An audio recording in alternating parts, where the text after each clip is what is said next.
देखो आज की इस वीडियो में हम लोग 5 इंपॉर्टेंट क्वेश्चंस सॉल्व करेंगे जेडब्ल्यू मेन के प्रीवियस ईयर क्वेश्चंस। ओके, और ये सब क्वेश्चंस इस टॉपिक के ऊपर बेस्ड होंगे, दैट इज रेजिस्टिविटी। और ये जो फॉर्मूला है R is equal to rho L by A. यहाँ पे रो क्या है, रो मतलब है रेजिस्टिविटी और R क्या है, दिस इज रेजिस्टेंस। L मतलब length of the wire, A मतलब क्या है, एरिया ऑफ क्रॉस सेक्शन, यानी ये जो एरिया है ना सर्कुलर एरिया, इसको हम बोलेंगे area of cross section A। ठीक है, ओके। तो क्वेश्चन में क्या पूछा, पहला जो क्वेश्चन है 2023 में पूछा गया था जनवरी महीने में। A hollow cylindrical conductor has length of 3.14 metre. Okay, so एक सिलिंड्रिकल वायर है लेकिन ये हॉलो है, ठीक है, अंदर खोखला है, इसे आप बोल सकते हो, खाली है। ठीक है, सो ऐसे समझो यहाँ पे दो रेडियस होंगे ऑब्वियसली, तो एक इस तरह से इनर रेडियस होंगे और एक आउटर रेडियस होंगे। ठीक है, सो ये जो रीजन है अंदर क्या है, अंदर यहाँ पे खाली है, वाइट जगह जो है ना, तो ये अंदर खाली है। सिमिलरली यहाँ पे भी होंगे, इस तरह से है कि नहीं, तो यहाँ पे भी इस तरह से ड्रॉ कर सकते हो।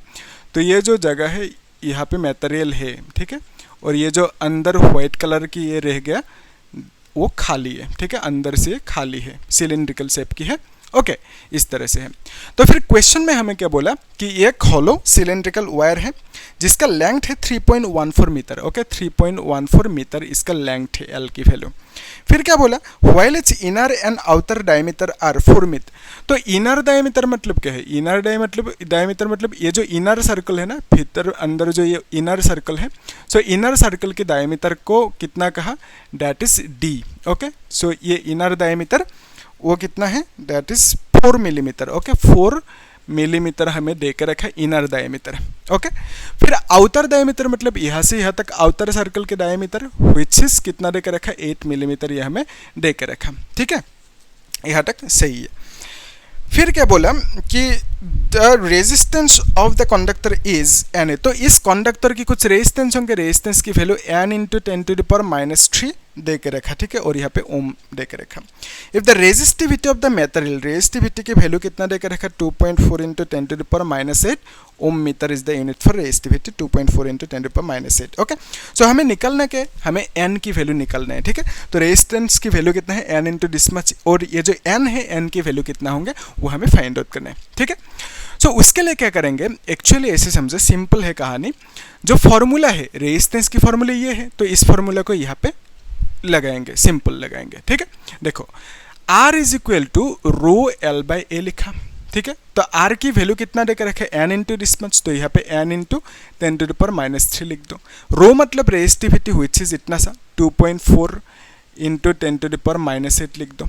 फिर इंटू एल मतलब लेंथ, वो भी देकर रखा 3.14। ठीक है, 3.14 यहाँ तक सही है। Okay, clear. फिर नीचे क्या है, एरिया। अभी एरिया की जगह पे आप क्या लिखोगे, अगर ये हॉलो ना होता, तो हॉलो ना होता तो इस तरह की होता, तो इस एरिया को लिखते। ठीक है, क्यों, क्योंकि इलेक्ट्रॉन जो मूव करेंगे ऐसे वायर के थ्रू मूव करेंगे, throughout the whole wire electron move करेंगे कि नहीं, यानी इस एरिया के थ्रू, पूरा का पूरा इस एरिया के थ्रू इलेक्ट्रॉन ऐसे मूव करेंगे। लेकिन यहाँ पे क्या होंगे, यहाँ पे जो खाली जगह है ना अंदर, इसके थ्रू इलेक्ट्रॉन नहीं मूव कर सकते, तो इलेक्ट्रॉन मूव करेंगे सिर्फ ब्लू कलर की जो ये है ना पोर्शन, ब्लू कलर पोर्शन, तो सिर्फ ब्लू कलर की मटेरियल इस यहाँ से इलेक्ट्रॉन मूव कर सकते हैं। ठीक है, यानी करंट सिर्फ ब्लू कलर की जो रीजन है वहाँ से फ्लो होंगे करंट। अंदर जो ये व्हाइट कलर की रीजन है वो हॉलो है, खाली है, तो यहाँ से इलेक्ट्रॉन नहीं जा सकता। तो यानी यहाँ पे जो एरिया होंगे, एरिया कौन सी लेना होगा, ये जो ब्लू कलर की एरिया है उसे लेना होगा। ठीक है, कैसे लेंगे, तो ब्लू कलर की एरिया को लेने के लिए आपको देखना होगा यहाँ पे दो सर्कल है, तो बड़ा वाला जो सर्कल है इसको हम लोग यहाँ पे ड्रॉ कर लेते हैं। ठीक है, ये जो बड़ा वाला बिगर सर्कल है इसको हमने ऐसे ड्रॉ किया, सर्कुलर होंगे ऑब्वियसली, सर्कुलर होंगे। तो फिर ये जो छोटा वाला सर्कल है इसको यहाँ पे ड्रॉ कर दिया, है ना। सो जो बड़ा वाला सर्कल है, अगर उससे हम छोटा वाला सर्कल को माइनस करें तो हमें क्या मिलेंगे, एरिया को माइनस करें, इस बड़ा वाला सर्कल के एरिया से छोटा वाला सर्कल के एरिया को अगर माइनस करें तो हमें क्या मिलेंगे, सिर्फ इतना सा हिस्सा मिल जाएंगे जो शेडेड रीजन है। ठीक है, इतना सा हिस्सा मिलेंगे, एरिया मिलेंगे, और यही चाहिए, इसका एरिया ही चाहिए हमें, है ना, क्योंकि इसी के थ्रू इलेक्ट्रॉन्स ट्रेवल कर सकते हैं। ये तो खाली है जगह अंदर, तो यहाँ से इलेक्ट्रॉन्स नहीं मूव करेंगे, तो सिर्फ ये एरिया चाहिए हमें, ब्लू कलर की जो एरिया है ये एरिया चाहिए। ठीक है, सो उसके लिए आप क्या करोगे, इस एरिया को फाइंड आउट करने के लिए जो बड़ा वाला एरिया है दैट इज लेट्स से उसको ए बिग कह दिए। ठीक है, बड़ा वाला एरिया ए बिग कह दिया। सो इस बड़ा वाला एरिया से माइनस करोगे छोटा वाला एरिया को, तब हमें क्या मिलेंगे, ये ब्लू कलर की रीजन वो मिलेंगे, ठीक है, जो हमें एरिया चाहिए वो मिलेंगे, ठीक है। सो देखो एक्चुअली ए बी मतलब बड़ा वाला एरिया, व्हिच इज फॉर्मूला क्या लिखेंगे, पाई आर स्क्वायर लिखेंगे। एरिया की फॉर्मूला क्या है, सर्कल के पाई आर स्क्वायर। तो यहाँ पे बड़ा वाला एरिया, तो because of that bigger circle की रेडियस लेना होगा, तो यहाँ पे पाई लिख दिया। तो बिगर सर्कल की रेडियस कितना है, यहाँ पे देखो बिगर सर्कल के डायमीटर देके रखा, तो रेडियस क्या लिखोगे, रेडियस मतलब डायमीटर के आधा, यानी 8/2 करोगे, यानी 4 मिलीमीटर करोगे, है ना। तो बड़ा वाला सर्कल की जो रेडियस है दैट इज 4 मिलीमीटर हमें मिल गया, डायमीटर के आधा, ठीक है। सो 4 मिलीमीटर को मीटर में लिखना होगा, तो 4 × 10⁻³ मीटर होंगे, है ना। मिलीमीटर मतलब 10⁻³ मीटर। अब जानते हो ना 1 मिलीमीटर इक्वल टू क्या है, 10⁻³ मीटर। तो अगर 4 मिलीमीटर होंगे तो आप क्या लिखोगे, 4 × 10⁻³ मीटर लिखोगे। तो यहाँ पे वही लिखा 4 मिलीमीटर है रेडियस, तो 4 × 10⁻³ लिख दिया, ठीक है, मीटर में। और यहाँ पे स्क्वायर लगाना होगा। सो बेसिकली पाई × 16 होंगे ना, × 10⁻⁶, 3 से ये मल्टीप्लाई होंगे, 3 × 6 होंगे, ठीक है। सो बड़ा वाला जो एरिया है वो मिल गया हमें। अभी जो छोटा वाला एरिया है, यानी ये जो एरिया है, इस एरिया को फाइंड आउट करने कर, ठीक है। तो इस एरिया को हमने लेट्स से ए एस कह दिया, स्मॉल एरिया कह दिया, ठीक है। तो इसका एरिया के लिए आपको क्या चाहिए, इसका रेडियस चाहिए, है ना। तो छोटा वाला जो एरिया है इसका रेडियस चाहिए, तो इसका रेडियस कितना होंगे, इसका आधा होंगे। ये तो डायमीटर है ना, तो ये डायमीटर है, डायमीटर के आधा रेडियस यानी 2 बोलोगे, 2 मिलीमीटर बोलोगे, ठीक है। सो ये जो सर्कल है छोटा वाला, उसका रेडियस हमें मिला, इसका आधा कर दिया 2 मिलीमीटर, क्योंकि रेडियस इज डायमीटर के आधा। तो यहाँ पे 2 × 10⁻³ मीटर लिख सकते हो, है ना। तो इस केस में आप क्या लिखोगे, इसका एरिया क्या लिखोगे, इसका एरिया आप लिखोगे पाई आर स्क्वायर। आर की वैल्यू कितना लिखोगे, इसका रेडियस है ना, तो ये क्या है, छोटा वाला सर्कल की रेडियस, व्हिच इज 2 × 10⁻³ ओके। और यहाँ पे स्क्वायर लिख दो, क्योंकि आर स्क्वायर है, पाई आर स्क्वायर, ठीक है। सो आप लोग अच्छे से करना है इसे। पाई × 2 to 4 होंगे ना, × 10⁻�6 होंगे, इस तरह से लिख दो, ठीक है। सो हमें दोनों की एरिया मिला। अगर हम अभी बिगर सर्कल की एरिया में से छोटा वाला सर्कल के एरिया को माइनस करें, तो हमें क्या मिलेंगे, ब्लू कलर की जो हिस्सा वो मिलेंगे, ठीक है, वही चाहिए हमें, है ना। तो बेसिकली ऐसा आप लिख सकते हो, required area that is equal to क्या लिखेंगे, bigger area which is area A B, bigger area minus छोटा वाला एरिया ए एस, ठीक है, वो लिख दिया। तो यहाँ पे बिगर एरिया की वैल्यू कितना लिखेंगे, पाई × 16 × 10⁻�6 माइनस पाई × 4 × 10⁻�6 स्मॉल एरिया, वो लिख दिया, ओके। तब हमें क्या मिलेंगे, ब्लू कलर की एरिया जहाँ पे इलेक्ट्रॉन्स ट्रेवल कर सकते हैं। इस ब्लू कलर के एरिया ए को फाइंड आउट कर रही है हमें, ठीक है। तो यहाँ पे हम एक काम कर सकते हैं, पाई को कॉमन ले सकते हैं और 10⁻�6 को भी कॉमन ले सकते हैं। 16 - 4 होंगे, यानी आप लिख सकते हो पाई × 10⁻�6 फिर इंटू दिस इज 12, राइट, ऐसा आप लिख सकते हो। 16 - 4 इज 12, यानी जो ये ब्लू कलर की एरिया जहाँ पे इलेक्ट्रॉन ऐसे जा सकते हैं, उस एरिया की वैल्यू कितना मिला, दैट इज 12 पाई लिख देते हैं, ठीक है। 12 पाई × 10⁻�6 लिख दिया, ठीक है। सो इतना सा एरिया हमें मिला। तो यहाँ पे एरिया की जगह पे हम क्या लिखेंगे, ये जो एरिया है यही एरिया यहाँ पे लिखना होगा, ठीक है, जहाँ पे इलेक्ट्रॉन ट्रेवल कर सकते हैं। और इस एरिया की वैल्यू कितना लिखेंगे, 12 × पाई × 10⁻�6 लिख दो, ठीक है, सही है, तो इजी। तो अभी देखो नेक्स्ट स्टेप में इसे कैलकुलेट करना है कि नहीं, अभी आसान है, कर सकते हो। तो ये 2.4 है इंटू 3.14 है, और एक काम कर सकते हो, देखो 3.14 है इंटू इस -6 को ऊपर लेके जाओगे तो इट विल बिकम +6, तो वी कैन राइट -2, ठीक है। फिर नीचे क्या होंगे, 12 होंगे इंटू पाई होंगे। पाई की वैल्यू कितना है, 3.14 है, कितना आसानी से देकर रखा है ना, पाई की वैल्यू 3.14। इसको कैंसिल आउट करो, फिर इससे इसको डिवाइड करो, इट विल बिकम 0.2 है कि नहीं। तो फिर हम लिख सकते हैं दिस इज इक्वल टू 0.2 × 10⁻⁻2, ऐसे लिख सकते हैं।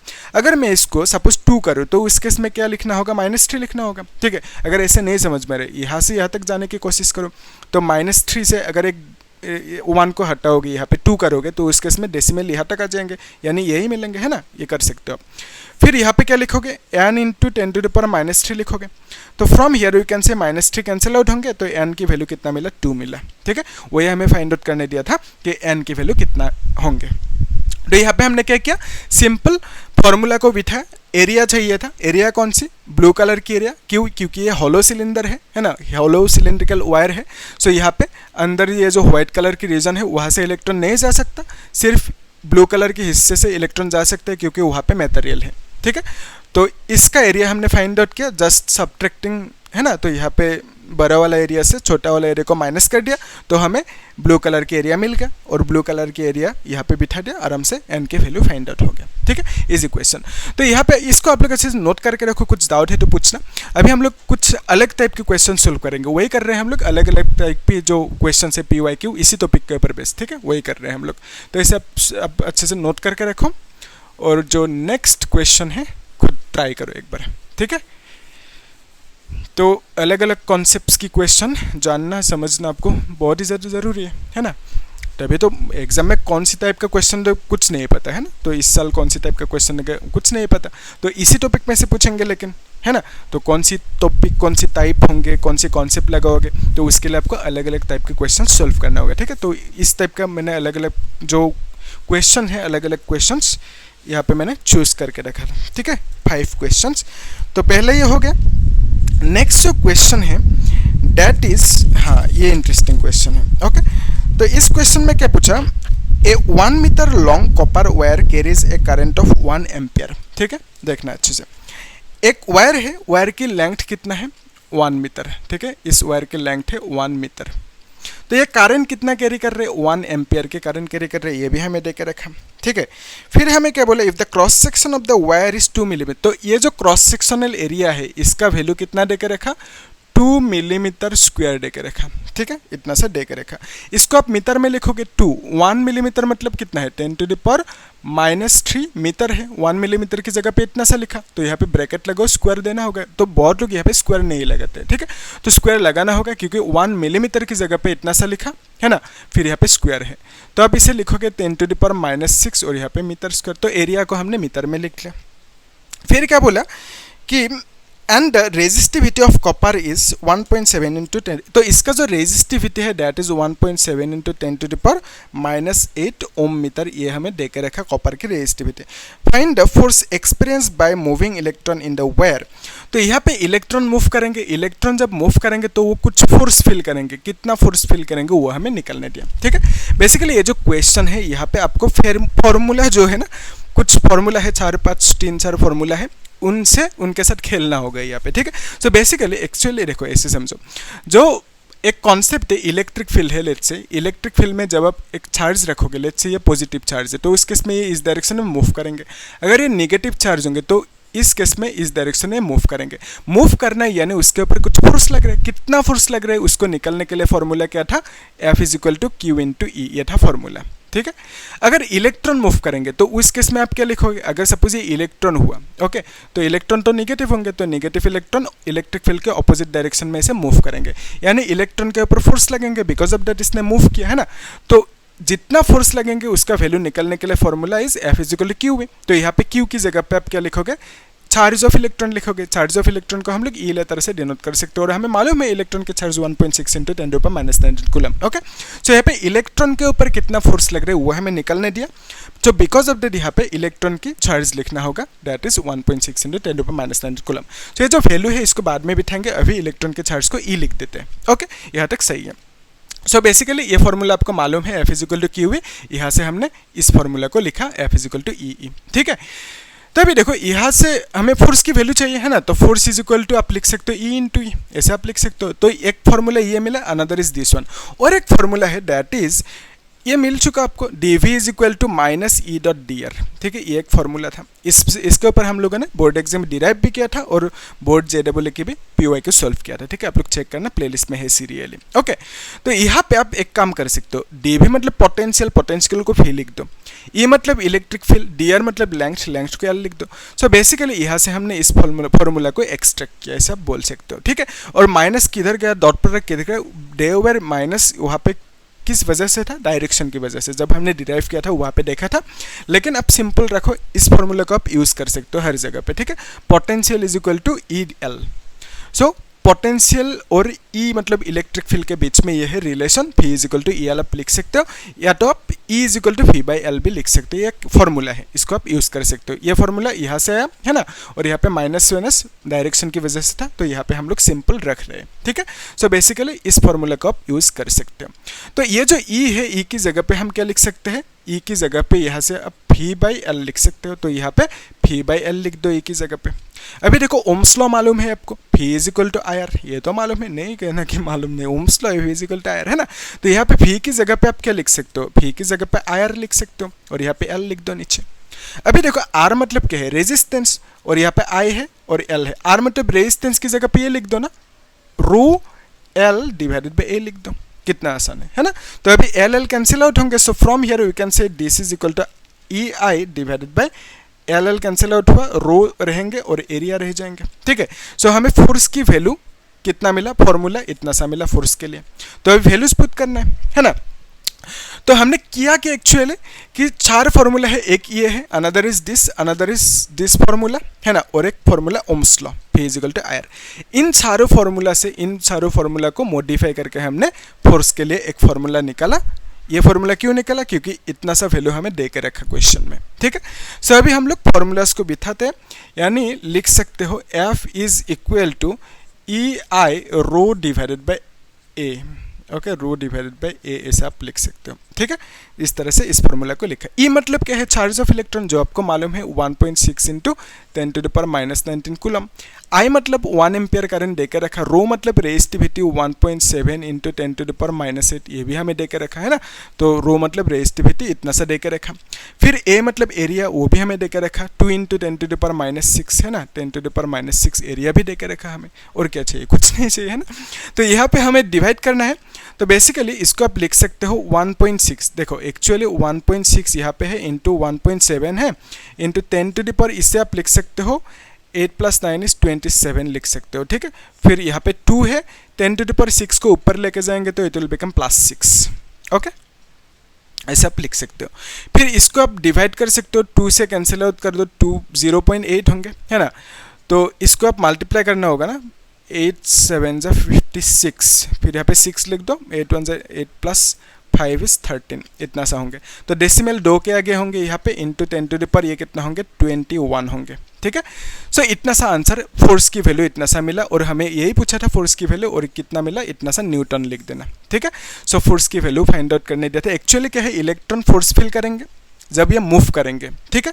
सो कितना फोर्स फील करेंगे वही पूछा, और हमने निकल लिया इतना सा फोर्स फील करेंगे इलेक्ट्रॉन, ठीक है। और कॉन्सेप्ट चाहिए तो मैं दिखा सकता हूँ, चाहिए क्या, बोलो, ठीक है मैं दिखा देता हूँ क्यों फोर्स फील करेंगे। वहाँ पे भी एक इंटरेस्टिंग कहानी है। एक्चुअली ऐसा है कि सिचुएशन देखो, ये जो है ना कंडक्टर, इलेक्ट्रॉन कब मूव करेंगे, जब ये एक वायर है तो इसमें इलेक्ट्रॉन कब मूव करेंगे, जब यहाँ पे एक कुछ इलेक्ट्रिक फील्ड आएंगे है ना, इलेक्ट्रिक फील्ड होने से इलेक्ट्रॉन मूव करेंगे, क्योंकि उसके ऊपर इलेक्ट्रिक फील्ड होने से इलेक्ट्रॉन के ऊपर फोर्स लगेंगे, ठीक है। सो इलेक्ट्रॉन मूव कब करेंगे, इलेक्ट्रिक फील्ड जब मिलेंगे। इलेक्ट्रिक फील्ड कब मिलेंगे उसे, जब वहाँ पे एक बैटरी कनेक्ट करोगे। यानी लेट्स कंसीडर यहाँ पे अपने एक बैटरी, यह हम अभी एक्स्ट्रा कॉन्सेप्ट देख रहे हैं, यहाँ तक तो ठीक है, यहाँ तक ही आंसर था।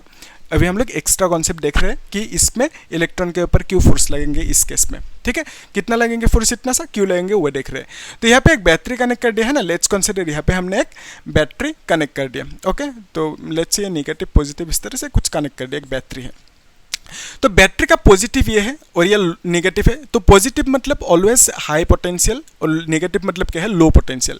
तो इसमें ये पॉजिटिव होना यानी ये पॉजिटिव यहाँ पे भी होंगे इस साइड में, यहाँ पे ये नेगेटिव होना यानी ये नेगेटिव यहाँ पे भी होंगे। सो ये जो कंडक्टर है वायर है, इस साइड में नेगेटिव डेवलप हुआ यानी लो पोटेंशियल डेवलप हुआ, यहाँ पे हाई पोटेंशियल डेवलप हुआ, ऐसे आप बोल सकते हो, ठीक है। तो यहाँ पे अंदर क्या है, इलेक्ट्रॉन है अभी, ओके, इलेक्ट्रॉन है। सो अभी देखो ऑलवेज याद रखना, हाई पोटेंशियल से लो पोटेंशियल तक एक इलेक्ट्रिक फील्ड डेवलप होंगे। तो यहाँ पे हाई पोटेंशियल से लेकर लो पोटेंशियल तक इस तरह से एक इलेक्ट्रिक फील्ड डेवलप होंगे, ठीक है, क्योंकि बैटरी कनेक्ट किया तो इलेक्ट्रिक फील्ड डेवलप होंगे हाई टू लो पोटेंशियल। और हमें कॉन्सेप्ट मालूम है, इलेक्ट्रिक फील्ड में अगर एक इलेक्ट्रॉन को रखोगे तो वो मूव करेंगे कौन सी डायरेक्शन में, इलेक्ट्रिक फील्ड के ऑपोजिट डायरेक्शन में मूव करेंगे, ठीक है। याद रहेंगे नेगेटिव चार्ज को, electron is a negative charge, negative charge को यानी इलेक्ट्रॉन को जब इलेक्ट्रिक फील्ड में रखोगे तो मूव करेंगे opposite to the direction of electric field. अगर पॉजिटिव चार्ज होंगे तो इलेक्ट्रिक फील्ड की ही डायरेक्शन में मूव करेंगे, ठीक है। तो यानी आप बोल सकते हो इस इलेक्ट्रॉन के पास ये जो इलेक्ट्रॉन है ना, ये इलेक्ट्रॉन को अभी क्या मिला, इलेक्ट्रिक फील्ड मिला। बिकॉज ऑफ दैट ये मूव करेंगे कौन सी डायरेक्शन में, इलेक्ट्रिक फील्ड के ऑपोजिट डायरेक्शन में मूव करेंगे। ठीक है, मूव करने यानी इसके ऊपर फोर्स लगा कितना, एफ फोर्स लगा, F is equal to Q V. ठीक है, और यही फोर्स, ये जो फोर्स लगा इसके ऊपर कितना फोर्स लगा, दैट इज दिस मच। ये हमें फाइंड आउट करने दिया था। ठीक है, यही है कॉन्सेप्ट। ओके, सो जेडब्ल्यू में नीट में बेसिकली कॉन्सेप्ट से खेलना होता है, कॉन्सेप्ट से रिलेटेड क्वेश्चन पूछेंगे ऑब्वियसली, है ना, तो डायरेक्ट चीज़ें नहीं देंगे। अभी जो नेक्स्ट क्वेश्चन हम लोग करने वाले वहाँ पे डायरेक्ट चीज़ें नहीं है, किस तरह से घुमा फिर के देंगे वो आप लोग नोटिस करना। ठीक है, तो हम लोग सॉल्व करेंगे अभी, है ना, तो इसको आप लोग नोट करके रखो।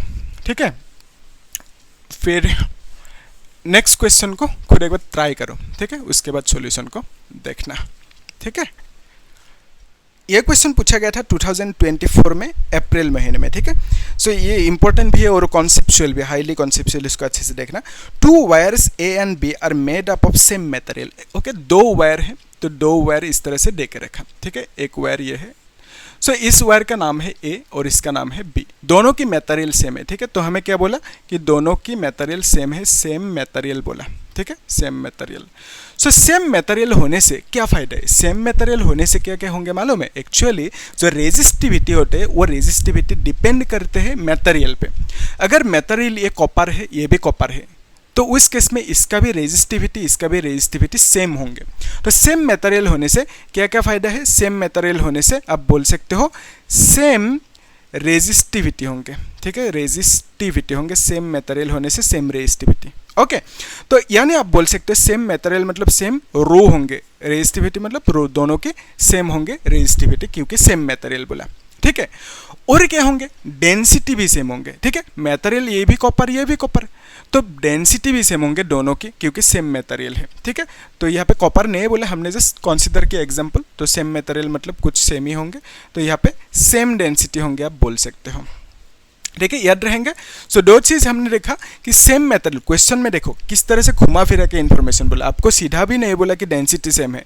और ये जो है ना, ये इंपॉर्टेंट कॉन्सेप्ट जो है अभी मिला, ये इंपॉर्टेंट है और इसको हम लोग अभी थोड़ी देर बाद यूज़ करेंगे। ठीक है, तो सेम मटेरियल मतलब यहाँ से हमने क्या निकाला इन्फॉर्मेशन, सेम रेजिस्टिविटी होंगे और सेम डेंसिटी होंगे। ठीक है, तो अभी देखो एक चीज़, डेंसिटी सेम और क्वेश्चन में आपको क्या बोला, मास भी सेम है। ठीक है, क्वेश्चन में आपको क्या बोला, क्वेश्चन में आपको बोला मास भी सेम है, सेम मास, ये भी बोला आपको। ओके, अभी देखो डेंसिटी का फॉर्मूला क्या है, डेंसिटी का फॉर्मूला क्या है, डेंसिटी इज नथिंग बट कितना मास है कितना वॉल्यूम में, ये तो डेंसिटी है ना। तो यहाँ से आप लिख सकते हो ना कि volume is equal to mass by density, लिख सकते हो कि नहीं, जस्ट क्रॉस मल्टीप्लाई किया। ठीक है, so volume equal to mass by density लिख दिया। तो अभी मास दोनों की सेम है, डेंसिटी दोनों की सेम है, कैसे पता चला डेंसिटी सेम है, because they are saying same material है, तो सेम मटेरियल मतलब सेम डेंसिटी। ओके, तो ऑब्वियसली सेम मटेरियल में सेम डेंसिटी, क्यों, क्योंकि कॉपर है, यहाँ पे कॉपर की डेंसिटी जितना होंगे, ये भी कॉपर ही है, इस कॉपर की भी डेंसिटी सेम ही होंगे, इजी। तो यहाँ पे हमने क्या देखा कि सेम डेंसिटी होंगे, मास सेम होंगे, मास सेम क्वेश्चन में ऑलरेडी बोल दिया, और डेंसिटी सेम है वो भी मालूम हो गया, है ना। तो यानी आप बोल सकते हो मास और डेंसिटी सेम होंगे तो वॉल्यूम भी सेम होंगे। ठीक है, क्योंकि मास बाय डेंसिटी इज वॉल्यूम, तो मास और डेंसिटी सेम होने से वॉल्यूम भी सेम ही होंगे। यानी इसका अगर वॉल्यूम V1 है, लेट्स से इसका वॉल्यूम V2, तो हम कह सकते हैं कि दोनों की volume V1 equal to V2 होंगे। ठीक है, दोनों के वॉल्यूम सेम होंगे क्योंकि दोनों के मास एंड डेंसिटी सेम है। ठीक है, यहाँ तक। सो दोनों की वॉल्यूम ये क्या है, वॉल्यूम, सो दोनों की वॉल्यूम सेम होंगे, यहाँ तक कॉन्फर्म है। ठीक है, सो ये जो मिला हमें वॉल्यूम सेम, इसको अभी यूज़ करेंगे। और यहाँ पे डेंसिटी भी दोनों की सेम है, ये हमें मिल गया, और रेजिस्टिविटी भी सेम है। ठीक है, तो यहाँ पे इसका रेजिस्टिविटी जो होंगे, लेट्स से ρ1 है और इसका रेजिस्टिविटी ρ2 है। ठीक है, सो दोनों की रेजिस्टिविटी ρ1 इक्वल टू ρ2 होंगे, यानी दोनों के रेजिस्टिविटी भी सेम होंगे। यहाँ तक क्लियर है। अभी देखो, सो यहाँ पे हमें क्या फाइंड आउट करने दिया, actually yes, so 2 wires A and B made up of same material and have same, wire A has radius 2 millimetre. So इस वायर की जो रेडियस है वो देकर रखा 2 मिलीमीटर। ओके, फिर इस वायर की रेडियस कितना देकर रखा, दैट इज 4 मिलीमीटर, ये हमें देकर रखा इस वायर की रेडियस। ओके, इतना सा इन्फॉर्मेशन देकर रखा। फिर क्या बोला, बी वायर, ये बी वायर है, बी वायर की radius 4 millimetre, the resistance of the wire B is 2। तो इसका जो रेजिस्टेंस है उसको हमने RB कह दिया, लेट्स से, ठीक है, R2 कह देते हैं। ओके। सो इसका रेजिस्टेंस R2 और R2 की वैल्यू कितना देकर रखा, 2 ओम देकर रखा, और इसका रेजिस्टेंस की वैल्यू लेट्स से R1 कह दिया, R1 की वैल्यू हमें निकालने दिया, ठीक है।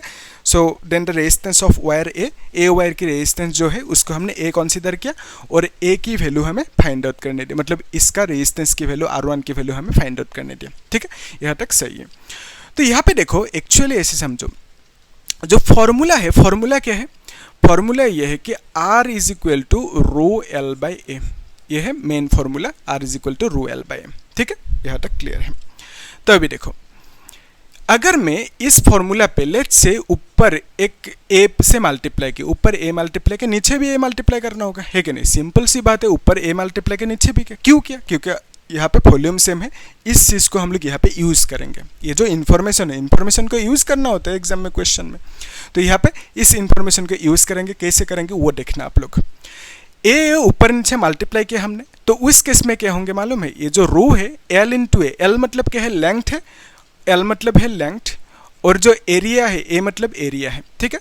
तो लेंथ इंटू एरिया, ऑलवेज याद रखना वॉल्यूम का मीनिंग क्या है, वॉल्यूम का मीनिंग है length into area, okay, length into area will give you volume always, okay, length into area is volume। तो यहाँ पे length into area है, इसका मीनिंग आप क्या लिखोगे, वॉल्यूम लिखोगे, फी लिख दिया, और यहाँ पे a स्क्वायर नीचे आ जाएंगे। यानी R की एक फॉर्मूला मिला कि नहीं, नया फॉर्मूला, R की फॉर्मूला क्या मिला, resistivity into volume divided bye a square मिला फॉर्मूला, इजी, यस। तो इसी फॉर्मूला को यहाँ पे यूज़ करते, इस केस के लिए जो फॉर्मूला लिखेंगे R is equal to this much, R is equal to rho volume by A square, ये लिखेंगे, ठीक है। तो यहाँ पे इस फॉर्मूला को लिख दिया, इसके लिए भी इसी फॉर्मूला को लिखेंगे, R इज इक्वल टू क्या लिखेंगे, rho volume divided by A square. लेकिन यहाँ पे क्या है, यहाँ पे रेजिस्टेंस को हमने R1 किया, तो यहाँ पे R1 लिख दिया। यहाँ पे जो डेंसिटी होंगे, यहाँ पे जो सॉरी रेजिस्टिविटी होंगे रो 1, यहाँ पे जो रेजिस्टिविटी होंगे दोनों सेम है, ठीक है। सो यानी आप रो 1 ना लिख के रो 2 ना लिख के दोनों की रेजिस्टिविटी रो लिख सकते हो, क्योंकि दोनों सेम है, ठीक है। तो इसके लिए रेजिस्टिविटी रो लिख दिया, और इसके लिए रेजिस्टेंस कितना लिखेंगे, R2 लिखेंगे, तो यहाँ पे R2 लिख दिया, ठीक है। इसके लिए रेजिस्टिविटी रो लिखा, और इसके लिए भी रेजिस्टिविटी रो लिखेंगे, क्योंकि दोनों सेम है, दोनों की रेजिस्टिविटी सेम है, ठीक है, ओके। तो इसका वॉल्यूम और इसका वॉल्यूम, दोनों की वॉल्यूम सेम है, अभी अभी देखा हमने, मास बाय डेंसिटी सेम है, तो वॉल्यूम भी सेम होंगे, तो दोनों की वॉल्यूम सेम है, तो यानी इसके लिए वॉल्यूम आप फी लिखोगे, और इसके लिए भी वॉल्यूम आप फी ही लिखोगे। लेकिन इसका एरिया कुछ अलग होंगे, इसका एरिया को हमने A1 कह दिया, और इसका एरिया को हमने A2 कह दिया, तो दोनों की एरिया अलग अलग होंगे, क्यों, क्योंकि दोनों के रेडियस अलग अलग है, इसका रेडियस 2 मिलीमीटर, इसका रेडियस 4 मिलीमीटर है ना। सो दोनों की रेडियस यहाँ से यहाँ तक दोनों के रेडियस अलग अलग है, बिकॉज ऑफ दैट हम बोलेंगे दोनों की क्रॉस सेक्शन एरिया भी अलग अलग होंगे। यानी इसका एरिया को हमने A1 लिखा, इसका एरिया को A2 लिख दिया, कितना सिंपल है, इजी, यस। अभी देखो, अगर इस केस में हमें निकलना क्या है, हमें निकलना है R1 की वैल्यू, तो यहाँ पे अगर हम डिवाइड करें, ओके, अगर हम इसको 1 कह देते हैं, इसको 2 कह देते हैं इक्वेशन, अगर हम 1/2 करें तो उस केस में आप लिखोगे R1 डिवाइडेड बाय R2, इस तरह से लिखोगे R1 बाय R2, है ना। तो यहाँ पे R1 की जगह पे क्या लिखोगे, रो V, फिर A1 स्क्वायर लिखेंगे, फिर यहाँ पे R2 की जगह पे रो V, फिर यहाँ पे A2 स्क्वायर लिख देंगे, ठीक है, ये 2 है, A2 स्क्वायर, बस डिवाइड कर दिया हमने, इजी। तो यहाँ पे रो भी कैंसिल आउट होंगे, A2 ये ऊपर जाएंगे ना, फिर यहाँ पे A1 ये नीचे आएंगे, स्क्वायर इस तरह से नीचे आ जाएंगे, ठीक है। तो R1 बाय R2 की वैल्यू इतना सा मिला। अभी देखो, ये जो एरिया है, एरिया मतलब क्या है, पाई R स्क्वायर, तो A2 मतलब किसका एरिया, A2 मतलब इसका एरिया, ठीक है। सो इसका एरिया को अपने A2 कह दिया, और A2 का वैल्यू क्या लिखेंगे, पाई R स्क्वायर, तो R मतलब कितना है, R मतलब 4 मिलीमीटर, तो ये मिलीमीटर में देकर रखा ना, इसको मीटर में कन्वर्ट करना होगा। सो कैसे लिखेंगे मीटर में, दैट इज 4 × 10⁻³ मीटर, क्योंकि आपको मालूम है 1 मिलीमीटर इक्वल टू 10⁻³ मीटर है, ठीक है। तो यहाँ पे 4 मिलीमीटर मतलब 4 × इतना सा, ओके। तो यहाँ पे एरिया A2 क्या लिखेंगे, पाई इंटू रेडियस, ओके, तो रेडियस इसका लेना होगा, तो that is 4 × this much, okay, 4 × 10⁻³ लिख दिया, और यहाँ पे स्क्वायर कर देना, ठीक है। A1 मतलब एरिया पाई R स्क्वायर, तो A1 के लिए एरिया ये A1 है, तो इसके लिए आप क्या लिखोगे पाई आर स्क्वायर है ना, तो आर की जगह पे आप क्या लिखोगे 2 मिलीमीटर, यानी 2 इंटू 10⁻³ मिलीमीटर लिख दो, ठीक है, मीटर में कन्वर्ट करना होगा। सो इसके लिए रेडियस A1 के लिए रेडियस हम क्या लिखेंगे इतना सा, तो यहाँ पे A1 की जगह पे पाई R1 यानी 2 इंटू रेडियस लिख दो डायरेक्टली -3 और यहाँ पे स्क्वायर कर दो, ठीक है, यहाँ तक सही है। तो एरिया की फॉर्मूला पाई आर स्क्वायर बिठा दिया, आर की वैल्यू यहाँ पे 4 है मिलीमीटर पे, उसको मीटर में लिख दिया, और यहाँ पे आर की वैल्यू 2 मिलीमीटर है, उसको मीटर में लिख दिया, इस तरह से। Okay, easy. तो अभी नेक्स्ट स्टेप में क्या करना है, पाई पाई कैंसिल आउट होंगे। So from here we can say कि R1/R2 ये हम, ठीक है, इसको मीटर देते हैं, और यहाँ पे एक स्क्वायर रह गया। एक्चुअली क्या है, ये आर स्क्वायर है ना, तो यहाँ पे ए के ऊपर भी स्क्वायर है, तो A2 का वैल्यू इतना सा लिखा है ना, तो इसको स्क्वायर में रखना होगा, ठीक है, इस तरह से स्क्वायर में रखना होगा। और यहाँ पे A1 की वैल्यू इतना सा है, लेकिन A1 स्क्वायर है ना, तो इस स्क्वायर को यहाँ पे लिख दो, ठीक है। ये क्या है, पाई आर स्क्वायर, और यहाँ पे A2 मतलब पाई आर स्क्वायर लिखा, और यहाँ पे इस स्क्वायर को यहाँ पे लिख दिया, ठीक है। सिमिलरली A1 मतलब क्या है, पाई आर स्क्वायर, और यहाँ पे A1 स्क्वायर है, तो इस स्क्वायर को यहाँ पे लिख दिया, इजी है। ओके, सो अभी देखो नेक्स्ट स्टेप में क्या करना है आपको कि ये पाई स्क्वायर हो जाएंगे, पाई स्क्वायर इंटू 4 4 जा 16 होंगे, राइट। तो पाई को अभी पाई रखते हैं, 4 4 जा 16 होंगे, into 10⁻³ it will become -6, right. तो यहाँ पे एक स्क्वायर होंगे इस तरह से, डिवाइडेड बाय, फिर यहाँ पे पाई को पाई ही रखा है ना, फिर यहाँ पे 2 2 जा 4 होंगे, इंटू 10⁻6 होंगे, और यहाँ पे स्क्वायर लगा दो एक, ठीक है, स्क्वायर को एज इट इज ऐसे लिख दिया। तो अंडर की जो स्क्वायर था इसको यहाँ पे एडजस्ट कर दिया, बाकी इजी है। ओके, तो अभी देखो R1/R2, R1 divided by R2 यही चाहिए आपको, है ना। R1/R2 की वैल्यू इतना सा मिला। तो अभी देखो पाई स्क्वायर होंगे, है ना, तो यहाँ पे पाई स्क्वायर होंगे, 16 स्क्वायर होंगे, 16 स्क्वायर को 16 इंटू 16 लिख देते हैं, ठीक है, फिर इंटू 10⁻12 होंगे, ठीक है, देख पा रहे हो, 6 इंटू 2 -12 होंगे। फिर यहाँ पे पाई स्क्वायर होंगे नीचे, इसको सिंसियरली सॉल्व करना, आराम से आ जाएंगे आंसर। तो यहाँ पे 4 इंटू 4, ये 4 स्क्वायर है ना, 4 स्क्वायर को 16 लिख सकते हैं, फिर इंटू 10⁻12 लिख सकते हैं इस तरह से, ठीक है, 6 into 2 is 12, is yes. Okay, तो अभी पाई पे कैंसिल आउट होंगे, 16 एक कैंसिल आउट होंगे, तो आपको मिलेंगे 16, राइट, और यहाँ पे -12 ये भी कैंसिल आउट होंगे। सो R1 divided by R2, R2 का मीनिंग क्या है, R2 इज नथिंग बट 2 ओम दे के रखा है ना, तो R2 की वैल्यू 2 दे के रखा। So from here you can say R1 is equal to 16 into 2 which is equal to 32 ohm लिख सकते हो आप, ठीक है। सो R1 की वैल्यू पूछा था हमें, यानी इस वायर की, ए नाम की वायर की रेजिस्टेंस पूछा था, R1 की वैल्यू, वो हमें कितना मिला, दैट इज 32 ओम। ओके, ये हमें फाइंड आउट करना था, इजी है। जस्ट हमने क्या किया, यहाँ पे इस क्वेश्चन में अप्रोच क्या लिया, इससे इसको फाइंड आउट किया, ठीक है। जस्ट हमने लेंथ इनटू एरिया को वॉल्यूम लिख दिया, वही है, ठीक है। फिर बाकी एडजस्ट हो गया, बाकी एज इट इज, ठीक है। सो और कुछ है क्या, यहाँ पे कुछ है नहीं, ठीक है। तो यहाँ पे ये जो कॉन्सेप्ट है, सेम मटेरियल होने से, इसको याद रखना अच्छे से, मतलब कि सेम मटेरियल होने से एग्जाम में इस तरह की कहानी करते हैं, मतलब कि वो लोग एक इन्फॉर्मेशन देंगे, वहाँ से हमने क्या किया, सेम डेंसिटी किया, सेम रेजिस्टिविटी किया, और इसी को हमने वहाँ पे अप्लाई किया, है ना। तो फिर हमने क्या फाइंड आउट किया, डेंसिटी भी सेम रहेंगे क्योंकि मास सेम दे के रखा, और जो वॉल्यूम है, वॉल्यूम भी सेम रहेंगे, डेंसिटी सेम क्यों रहेंगे, क्योंकि मटेरियल सेम है, और मटेरियल सेम है, डेंसिटी सेम है, मास भी सेम है, बिकॉज ऑफ दैट वॉल्यूम भी सेम है एज पर फॉर्मूला, है ना। तो वॉल्यूम को सेम कर दिया, तो L इंटू ए मतलब वॉल्यूम है, तो वॉल्यूम को सेम करके हमने इस तरह से डिवाइड करके कैंसिल आउट किया, ठीक है। उसके बाद हमें R1/R2 की वैल्यू इतना सा मिला, तो R1 की वैल्यू 32 ओम मिल गया, ठीक है। सो यही है कहानी, और कुछ नहीं है, ठीक है। सो आप लोग एक काम करो, इसे अच्छे से नोट करके रखो, और जो नेक्स्ट क्वेश्चन है उसे खुद ट्राई करो, ठीक है। इसको अच्छे से नोट करना, और कुछ डाउट है तो पूछना मुझे कमेंट सेक्शन में, ठीक है, आई विल रिप्लाई, लेकिन पूछना कुछ डाउट है तो, ठीक है। सो हम लोग नेक्स्ट जो क्वेश्चन है उसे सॉल्व करते हैं। ये क्वेश्चन पूछा गया था 2024 अप्रैल महीने में JEE main, okay. So important है, इस टाइप के क्वेश्चन कॉन्सेप्ट से क्वेश्चन पूछे जाते हैं, आप लोग देखना अच्छे से। A wire of resistance R, तो एक वायर है, सिंपल से एक वायर है, इसका रेजिस्टेंस R है, और इसका रेडियस कितना दे के रखा, स्मॉलर दे के रखा, ठीक है, रेडियस स्मॉलर दे के रखा। फिर क्या बोला, is stretched till its radius became R/2, इसको खींचा इस तरह से, ठीक है, तो इसको खींचा, लंबा कर दिया। कब तक लंबा किया, जब तक इसका रेडियस R/2 ना हो जाए, तब तक उसको लंबा किया, खींचा, ठीक है। जब खींचेंगे, ये जो एरिया है, रेडियस है, ये कम होते जाएंगे, है ना, ये रेडियस कम होंगे, ये एरिया भी कम होंगे, जब आप खींचोगे लेंथ को इंक्रीज करोगे, ठीक है। तो यहाँ तक सही है। फिर क्या बोला, if new resistance of the stretch wire is XR then find the value of R, okay. जो ये नया वायर मिला स्ट्रेच करने के बाद, खींचने के बाद, तो इसका रेजिस्टेंस कुछ मिलेंगे, इसका रेजिस्टेंस को आर डैश कह दिया, तो आर डैश की वैल्यू कितना है, x इंटू आर है, ये हमें क्वेश्चन में बोला गया, ठीक है। सो इसका रेजिस्टेंस की वैल्यू x है, ये हमें बोला गया। इसका रेजिस्टेंस कितना है, r है, और इसका रेडियस, क्रॉस सेक्शन की रेडियस है r, और इसका r/2 है। इतना सा इन्फॉर्मेशन है हमारे पास।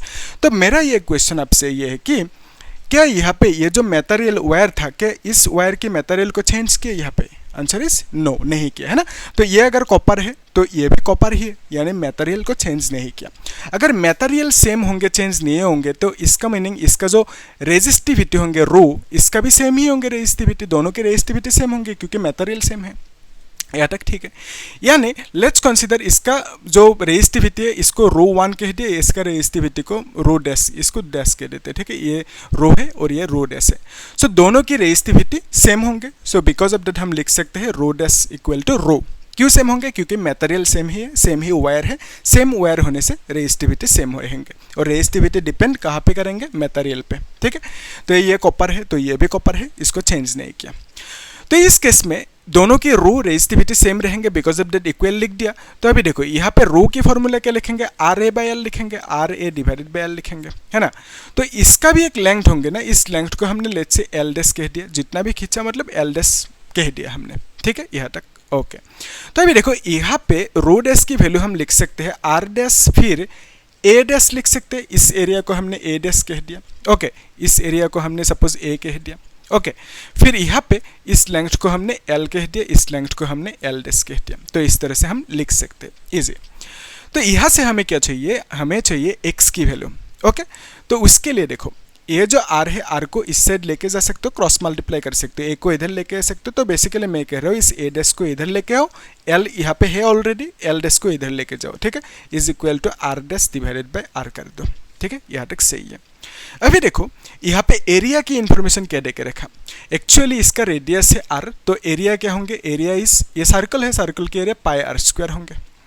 तो यहाँ पे ये जो एरिया होंगे this is again pi r square, लेकिन इस केस में रेडियस कितना है? दैट इज r/2, ठीक है। तो यहाँ पे r/2 लिखेंगे और स्क्वायर कर देंगे पाई r स्क्वायर। तो आप लिख सकते हो this is equal to r square divided by 4। तो हमें ये मिला। तो अगर हमें a बाई a डैश करना है, let's say a divided by a dash किया, a को डिवाइड किया a डैश से, तो उस केस में a की वैल्यू क्या लिखेंगे? पाई r स्क्वायर लिखेंगे, और a डैश की value pi r square divided by 4 लिखेंगे। तो रूल के हिसाब से 4 ऊपर जाएंगे, बाकी कैंसिल आउट होंगे। सो a बाई a डैश की वैल्यू कितना मिला? हमें 4 मिला। तो यहाँ पे a बाई a डैश की जगह पे 4 लिख देते हैं, और l डैश बाई l है is equal to r dash by r है, ठीक है।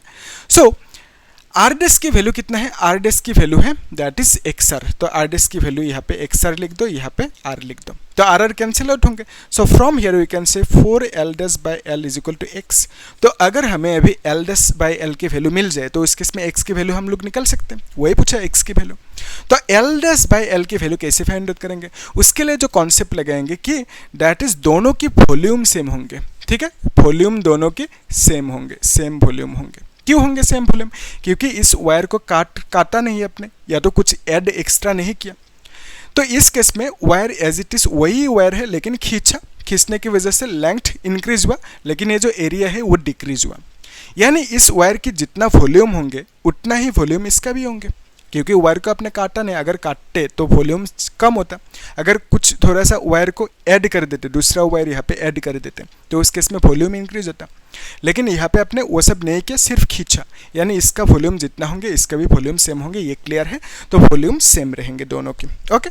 सो अगर वॉल्यूम सेम रहेंगे, इसका वॉल्यूम को एक्चुअली क्या है? देखो इसका वॉल्यूम को लेट्स से मैंने v1 कहा, इसका वॉल्यूम को ऐसे v2 कह दिया।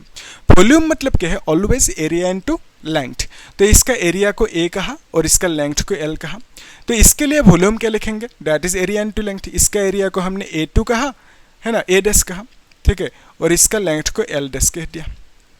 सो दोनों की वॉल्यूम v1 एंड v2 मिला, और v1 इक्वल टू v2 होंगे, यानी दोनों की वॉल्यूम सेम होंगे। तो v1 volume equal to v2 होंगे, वॉल्यूम दोनों की सेम होंगे। ये कॉन्सेप्ट यहाँ पे अप्लाई किया, ठीक है। सो वॉल्यूम मतलब क्या है? Area into length. तो यहाँ पे v1 के लिए क्या लिखेंगे? al लिखेंगे, ठीक है। तो यहाँ पे al लिख दिया। तो v2 मतलब इसका volume that is a dash l dash लिख सकते हैं, इस तरह से, है ना। तो हमें क्या चाहिए? l डैश बाई l चाहिए। तो यहाँ पे हम लोग क्या करेंगे? एल डैश एल को इधर लेके जाते हैं, ठीक है, तो फिर यहाँ पे ए डैश नीचे आ जाएंगे, फिर is equal to L dash by L इस तरह से मिलेंगे हमें, ठीक है। सो हमने क्या किया, ए डैश को इधर लेके क्रॉस मल्टीप्लाई किया, एल डैश बाई एल मिला A by dash, easy, okay. So अभी ए बाई ए डैश की वैल्यू कितना है, ए बाई ए डैश की वैल्यू 4 है, तो यहाँ पे 4 लिख देते हैं, is equal to L dash divided by L मिला हमें। So L dash divided by L की जगह पे हम यहाँ पे क्या लिखेंगे, हमें x चाहिए ना, तो x is equal to 4 into L dash by L की जगह पे हम 4 लिख देंगे, यानी आप बोल सकते हो 16 होंगे x की वैल्यू जो हमें पूछा, ठीक है। सो हमें निकलना क्या था, x की वैल्यू फाइंड आउट करने दिया था, दैट इज 16 हमें मिल गया, यही है, ठीक है। सो इसमें हमने कॉन्सेप्ट क्या क्या लगे, नंबर 1 कॉन्सेप्ट इज दोनों की रेजिस्टिविटी सेम होंगे, क्यों होंगे, क्योंकि सेम मटेरियल है, मटेरियल को चेंज नहीं किया। फिर यहाँ पे हमने कॉन्सेप्ट क्या लगे, सेम वॉल्यूम होंगे दोनों के, क्योंकि वायर को काटा वाटा कुछ नहीं है, ऐड भी नहीं किया, जो वायर था वही वायर है, तो उसका वॉल्यूम, दोनों के वॉल्यूम सेम होंगे। सो वॉल्यूम की कॉन्सेप्ट से हमने क्या निकाला, इसको निकाला। फिर यहाँ पे ये क्या है, रो मतलब रेजिस्टिविटी के कॉन्सेप्ट से फॉर्मूला को डिजाइन किया, एक्स की वैल्यू ऐसे लिख दिया, ठीक है। बाकी एरिया को डिवाइड करके हमने 4 निकाला और इसको यहाँ पे बिठा दिया, इतना ही 3-4 स्टेप में हो गया आंसर, ठीक है। तो इसको भी अच्छे से नोट करके रखो। जो नेक्स्ट क्वेश्चन है वो थोड़ा सा खतरनाक नहीं है, मतलब ज़्यादा कॉन्सेप्चुअल है, उसको भी हम लोग साथ में देख लेते हैं, ठीक है। सो इससे आप लोग अच्छे से नोट करके रखो, ठीक है। और हो सके तो एक बार ट्राई करो, ठीक है, नेक्स्ट क्वेश्चन को एक बार ट्राई करो, कर पाओगे कि नहीं, क्योंकि लास्ट क्लास में भी हम लोगों ने उस टाइप का क्वेश्चन किया था, ठीक है, बोर्ड एग्जाम में पूछा गया था उस टाइप का क्वेश्चन, है ना। तो ये भी उसी टाइप की क्वेश्चन है, लेकिन ये JEE में पूछा गया था, ठीक है।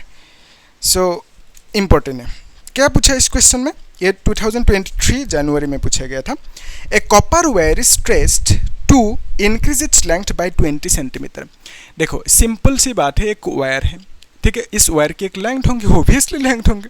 सो इस वायर को आपने खींचा, कितना खींचा, बहुत ज़्यादा खींचा, मतलब खींच के कुछ इंक्रीज किया, इंक्रीज करने के बाद यहाँ से यहाँ तक कुछ नया लेंथ एल डैश मिलेंगे, पुराना लेंथ को एल कहा, नया लेंथ को एल डैश कहा। सो नया लेंथ कितना होंगे, पुराना जितना था प्लस जितना इंक्रीज किया आपने, यही तो होंगे ना, नया लेंथ इज इक्वल टू पुराना लेंथ प्लस कितना इंक्रीज किया आपने, ठीक है। सो यहाँ पे एल लिखा, फिर प्लस इंक्रीज कितना किया 20%, इस तरह से लिखने से डायरेक्टली गलत होंगे, क्यों, क्योंकि यहाँ पे परसेंट नहीं, यहाँ पे परसेंट है, तो परसेंट जहाँ पे है उसके साथ परसेंट नहीं है, ऐड नहीं कर सकते आप इस तरह से, ठीक है। सो आपको इसे कन्वर्ट करना होगा विदाउट परसेंट, मतलब यहाँ पे जो अमाउंट होंगे कितना इंक्रीज हुआ उसमें कन्वर्ट करना होगा, ठीक है। कैसे करेंगे, देखो एक्चुअली ये जो इंक्रीज हुआ किससे इंक्रीज हुआ, 20% जो इंक्रीज हुआ, इतना सा लेंथ की 20% इंक्रीज होंगे ना, ठीक है, क्योंकि ये ओरिजिनल लेंथ है, तो इसी लेंथ का 20% इंक्रीज किया आपने, यानी आप बोल सकते हो 20% इंक्रीज किया, किसका, 20% ऑफ ओरिजिनल लेंथ किया, ऐसा आप बोल सकते हो। यानी आप इसे लिख सकते हो L प्लस 20 डिवाइड 20 होंगे, ये 20 डिवाइड, परसेंट का मीनिंग क्या है, 1/100 इंटू ये L है, इस तरह से लिख दो। यानी आप बोल सकते हो this is equal to L plus 20 से कैंसिल आउट कर सकते हो ना, 25 से दिस मच, तो L/5 लिख सकते हो, यानी आप LCM लेके 6L डिवाइडेड बाई 5 कर सकते हो। सो L डैश की वैल्यू कितना मिला, इतना सा मिला हमें, ठीक है, नया जो लेंथ है L डैश की वैल्यू इतना सा मिला। फिर क्या बोला क्वेश्चन में, find a percentage increase in resistance of the wire. So देखो कॉन्सेप्ट क्या है, कॉन्सेप्ट आपको ये मिला, ओम ने कहा था कि R is proportional to L, L अगर इंक्रीज होंगे तो रेजिस्टेंस भी इंक्रीज होंगे, तो यहाँ पे आपने L को इंक्रीज किया कि नहीं, ऑब्वियसली। सो L जब इंक्रीज होंगे यहाँ पे, तो इसका रेजिस्टेंस भी इंक्रीज होंगे। लेट्स कंसीडर इसका रेजिस्टेंस पहले R था, अभी नया रेजिस्टेंस R डैश हो गया, इंक्रीज हुआ रेजिस्टेंस क्योंकि आपने लेंथ को इंक्रीज किया, ठीक है। सो इंक्रीज इन रेजिस्टेंस अगर पूछेंगे आपको, क्या बोलोगे, इंक्रीज इन रेजिस्टेंस अगर पूछे तो आप क्या बोलोगे, दैट इज इक्वल टू नया रेजिस्टेंस माइनस पुराना रेजिस्टेंस, है ना। सो तब मिलेंगे इंक्रीज, ठीक है। तो इसका रेजिस्टेंस से इसका रेजिस्टेंस माइनस किया, तो दैट इज इंक्रीज कितना हुआ वो हमें मिल जाएंगे, ठीक है, इजी। अभी देखो नेक्स्ट स्टेप, इसी इंक्रीज, ये जो इंक्रीज हुआ ना रेजिस्टेंस पे, इसी को आपको लिखने दिया परसेंटेज में, कितना परसेंट इंक्रीज हुआ रेजिस्टेंस में, ठीक है। यानी ये जो इंक्रीज हुआ रेजिस्टेंस, इसको आपको कन्वर्ट करना होगा परसेंटेज पे। कैसे करेंगे, उसके लिए फॉर्मूला देखो, अगर परसेंटेज इंक्रीज पूछा, ठीक है, इंक्रीज इन रेजिस्टेंस है तो इंक्रीज लिख दिया, अभी percentage increase is equal to आप लिखोगे कितना इंक्रीज हुआ, ओके, डिवाइडेड बाय कितना इंक्रीज हुआ डिवाइडेड बाय ओरिजिनल कितना था, ठीक है, ओरिजिनल कितना था इंटू 100% कर दो, सिंपल सी फॉर्मूला। वही करते ना प्रॉफिट परसेंट सपोज, तो प्रॉफिट परसेंट मतलब प्रॉफिट कितना हुआ divide by original into 100, loss percent loss कितना हुआ loss by original into 100, decrease percent पूछे तो आप क्या करना decrease percent is equal to decrease कितना हुआ डिवाइड बाय ओरिजिनल इंटू 100, ठीक है, सेम कहानी सब पे अप्लाई कर सकते हो। तो यहाँ पे इंक्रीज पूछा तो इंक्रीज कितना हुआ डिवाइड बाय ओरिजिनल कितना था इंटू 100, ओके। तो अभी देखो इंक्रीज कितना हुआ, इंक्रीज इन रेजिस्टेंस है ना, तो इंक्रीज इन रेजिस्टेंस, ये जो परसेंटेज इंक्रीज इन रेजिस्टेंस, यहाँ पे रेजिस्टेंस लिख सकते हो, नहीं लिखने से भी क्या ही है ना। तो यहाँ पे इंक्रीज कितना हुआ रेजिस्टेंस, दैट इज हमने अभी अभी निकाला R minus R, okay, R dash minus R. Original resistance कितना था आर था, तो ओरिजिनल रेजिस्टेंस आर लिख दिया इंटू 100% कर दो, ठीक है, कितना आसान है ना, इजी। तो अभी देखो अगर इससे आप डिवाइड करोगे तो आपको मिलेंगे R dash by R minus 1 मिलेंगे, आर बाय आर इज 1, तो यहाँ पे 100% कर दो, ठीक है, इतना तक सही है, आसान। तो हमें पूछा था इंक्रीज इन रेजिस्टेंस उसे परसेंटेज में, तो इसका वैल्यू यानी इसका वैल्यू हमें अभी फाइंड आउट करना है, उसके लिए हमें आर बाय आर डैश की वैल्यू चाहिए। अगर ये वैल्यू मिल जाए यहाँ पे बिठा देंगे आंसर मिल जाएंगे हमें, है ना। तो इसका वैल्यू को निकालने के लिए आप लोग क्या कर सकते हो, उसके लिए देखो एक्चुअली इसका जो मटेरियल है, इसका मटेरियल दोनों की सेम होंगे, मटेरियल सेम मटेरियल होने से दोनों के रेजिस्टिविटी सेम होंगे। इसका रेजिस्टिविटी लेट्स से रो, इसका रेजिस्टिविटी रो डैश कह दिया, तो दोनों की मटेरियल सेम है, सो बिकॉज ऑफ दैट हम कह सकते हैं कि दोनों की रेजिस्टिविटी सेम होंगे, ठीक है। क्वेश्चन में हमें मटेरियल को चेंज करने नहीं बोला, सो जस्ट वायर को खींचा, यानी दोनों के मटेरियल सेम होंगे, ये अगर कॉपर होंगे ये भी कॉपर होंगे, यहाँ तक क्लियर है। सो दोनों सेम मटेरियल होने से हम बोल सकते हैं दोनों की रेजिस्टिविटी सेम होंगे, यानी इसका resistivity which is rho is equal to rho dash कह सकते हैं आप, ठीक है। सो दोनों के रेजिस्टिविटी सेम है। रेजिस्टिविटी की फॉर्मूला क्या है आर ए बाई एल, तो यहाँ पे रेजिस्टिविटी की जगह पे आर ए बाई एल लिखोगे और यहाँ पे भी आर ए बाई एल लिखोगे, लेकिन यहाँ पे क्या लिखोगे आर डैश लिखोगे, ए डैश लिखोगे, एल डैश लिखोगे, ठीक है, यहाँ तक सही है, यस। तो अभी देखो इस केस में आप लिख सकते हो R A divided by L is equal to R dash मतलब कितना है, आर डैश मतलब आर डैश ही रखो अभी, ठीक है, आर डैश मतलब आर डैश ही है। ए डैश मतलब कितना है, ए डैश मतलब एरिया, तो एरिया को अब कैसे फाइंड आउट करेंगे, उसके लिए देखो एक्चुअली एक काम करना है, ए डैश को अभी ए डैश ही रखो, लेकिन जो एल डैश है एल डैश की वैल्यू को आप पुट कर सकते हो, कितना है एल डैश की value is 6L/5, okay. So L dash की वैल्यू आप लिख सकते हो 6L/5, इस तरह से आप लिख सकते हो, ठीक है। सो एल डैश की वैल्यू कितना लिखा 6L/5। अभी देखो रूल के हिसाब से ये 5 ऊपर जाएंगे तो हम लिख सकते हैं R dash A dash into 5 divided by 6L लिख सकते हैं, है ना। तो यहाँ पे हम लिख सकते हैं R A divided by L. So अभी रूल के हिसाब से एल एल कैंसिल आउट होंगे, है कि नहीं, जस्ट कैंसिल आउट होंगे। अभी नेक्स्ट स्टेप में क्या कर सकते हो, हमें क्या चाहिए आर डैश बाय आर चाहिए, तो यहाँ पे देखो यहाँ पे मॉडिफाई करते हैं, आर को इस साइड लेके जाते हैं, ए इधर ही है, ए डैश को नीचे लेके आओ, ठीक है, ए डैश को नीचे लेके 5 को भी नीचे लेके आओ, 6 को इधर लेके जाओ, है ना, is equal to R dash by R कर दो, सिंपल हमने क्रॉस मल्टीप्लाई किया, ठीक है। सो आर को इस साइड लेके गए, ए डैश और 5 को नीचे लेके, फिर यहाँ पे 6 को इस साइड लेके, ए साथ में है, ओके। सो बेसिकली हमें क्या मिला आर डैश बाय आर की वैल्यू इतना सा मिला। अगर हमें अभी ए बाय ए डैश की वैल्यू मिल जाए तब और आसान होंगे, है ना, तो ए बाय ए डैश की वैल्यू अभी फाइंड आउट कर लेते हैं, ठीक है। सो ए बाय ए डैश की वैल्यू फाइंड आउट करने के लिए आपको क्या चाहिए कॉन्सेप्ट वॉल्यूम, ठीक है।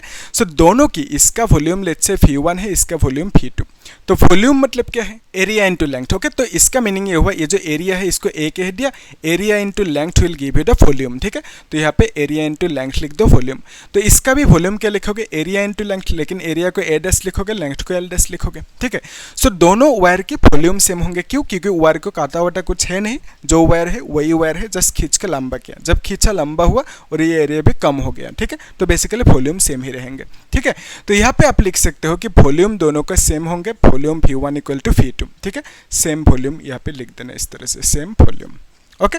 सो दोनों की वॉल्यूम सेम होंगे, तो वॉल्यूम मतलब एरिया इंटू लेंथ आपको मालूम है, तो यहाँ पे V1 की जगह पे AL लिख देंगे और यहाँ पे क्या लिखेंगे ए डैश एल डैश लिख देंगे, ठीक है। यहाँ तक सही है, यस इजी है। सो वॉल्यूम को सेम कर दे, यही कॉन्सेप्ट हर एक क्वेश्चन में लग रहा है लगभग, है ना, तो यही कॉन्सेप्ट लगाना होगा, ठीक है।